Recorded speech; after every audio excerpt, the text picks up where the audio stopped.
Next, let's paint the town red, and just about every other color. In the Paper Mario series, we always challenge ourselves to bring something fresh to the action-adventure genre.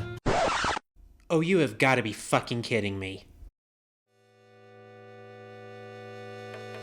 Hello everyone, Zer0 here to bring you a brand new video series that, well, I like to call Dividing by Zero. Why do I call it that? Because when you divide by zero, you get bullshit. And basically what that equates to is this is going to be a bit of a rant mini-series that I'm going to be doing on the side. Whenever an idea comes to mind that I just want to vent out, whether it's from a podcast or just some news that I heard. Mainly it's going to be video game related or something like that. Regardless, I'm going to go ahead and get us started off by talking about something that has kind of been burning in the back of my mind for a little bit, but it's something that I just want to get out there.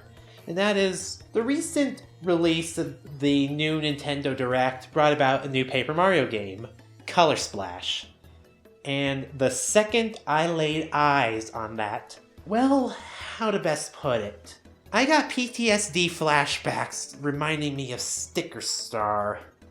Now, a few years back when Sticker Star first came out, I wrote a little journal review about how goddamn awful it was. If you want to see it, I'll provide a link in the description of the video, but we'll just go ahead and move on to what annoys me about Color Splash. For starters, it's basically Sticker Star. Instead of using stickers as your means of attack, you're getting these freaking cards that basically is the same thing. Also, the design of the area, it looks papery and colorful and stuff like that, but at the same time, it doesn't feel right. It looks hollow, empty, and awful in general. I mean, the best way I can put it is that the person who designed Sticker Star basically only knew the bare idea of what a Paper Mario RPG was supposed to be about, and he went off in his own direction, completely wiping clean any ideas of lore or connection to the previous games. And that just, it doesn't work. It feels sterile. It doesn't have any heart or soul to it.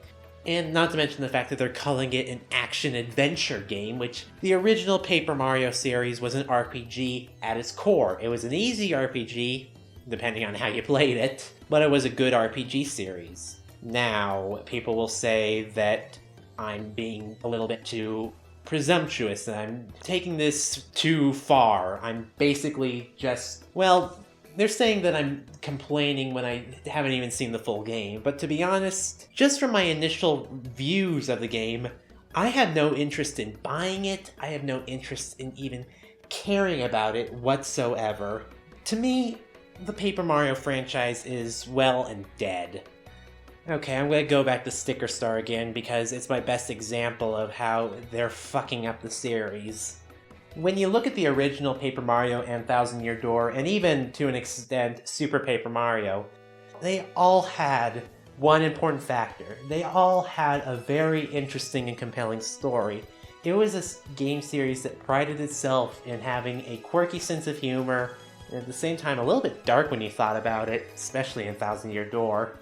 And honestly, they had some of the best characters from that series, and it's a shame that they just went ahead and in Sticker Star, they wiped out any ideas of good characters from that. I mean, it's just Peach, Bowser, Mario. That's it. No Luigi, and all the Toads in the game just look the goddamn same, which you see in the Color Splash as well. They all are the same goddamn same looking little red-capped Toads, when in the other Paper Mario games, you've seen Toads that have different hairstyles, different colored caps, different ages, different heights, even different weights. They didn't all look the same goddamn generic Toad. They all had unique looks and personalities. Every single one here just looks identical. And not just that, but there were other species within the Mushroom Kingdom and other games as well. You had the Nomadi Mouse, you had the Bomb-Bombs, you had the Koopas, you had other species that I didn't even realize were part of the Mario franchise until I went back and played some of the older games, which was really nice. And then with Sticker Star, again, it's sterile, it's clean, it's so boring. It's just boring. It's just... Paper Mario Sticker Star was You know how they say, go one step forward, 2 steps back? Well, Sticker Star felt more like 10 steps back. It's just, oh god damn it just really irritates me to no end. I mean, it amazes me how far off track Nintendo has gotten with their franchises as of late. I mean, the Mario series, in general, feels like it's ready to die. I mean, Paper Jam. I saw Paper Jam with Mario and Luigi and the Paper Mario universe being crossed over, but the problem is they crossed it over with Sticker Star, and honestly, it didn't feel good. It wasn't a good game in my opinion. I've seen playthroughs of it, and it was just meh. It wasn't great. And then even the Mario and Luigi game series, which I always have loved since from the first one, Superstar Saga, to Partners in Time. I know not a lot of people like Partners in Time because it was a bit harder. And Bowser's Inside Story, those 3 games were all good. When they made Dream Team, it just, something about it felt wrong to me in a way. I mean, the best way that I could put it is, it felt like they were deviating off course somehow. And I just didn't like the way it was going. Same is said about the Paper Mario series, and even the main Mario franchise, 3D World, and this new Super Mario Brothers. They've been doing those series over and over, and honestly, the new 3D and the new 2D Mario games, they just feel the same. They're not doing anything different, they're not doing anything unique. Oh, sure, they have a new power-up here and there, but honestly, it's the same thing over and over. Nintendo, I know you're known for keeping your franchises alive for a long time, but honestly, do something different for God's sakes, and something that's different in a good way. Not fucking Sticker Star, not fucking Color Splash, none of this shit. Ugh. And I can even say that about frickin' Metroid Federation Force. For God's sakes, that game series, I'm not even a Metroid fan, and I can already see the hate and bile billowing up from all the people who are fans of the Metroid Prime series, how great those games were.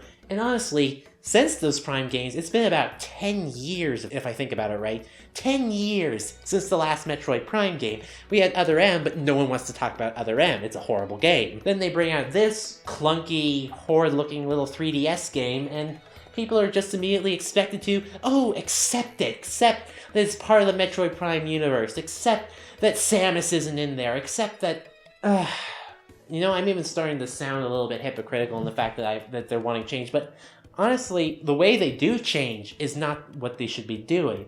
They should be looking at their franchises. They should be saying, what works here? What works here? Can we twist the series on its head like this? Can we do that?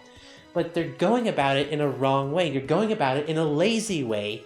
They're making the games boring, uneventful, childish. And I know Nintendo is known for childlike games and stuff, but you know what I mean. I mean games that just feel empty. Games that just feel not right. And I've gotten off track a little bit. So I'm just going to end it off there. If you guys like this little rant series of mine, be sure to let me know in the comments. And if you have any other ideas for what sort of games you would like me to rant about, or movies, or anything in like news or something like that, let me know in the comments and I'll look into them and see if I want to do a video on them. For now, this is Zer0 saying, everything goes wrong when you divide by 0. Later, guys.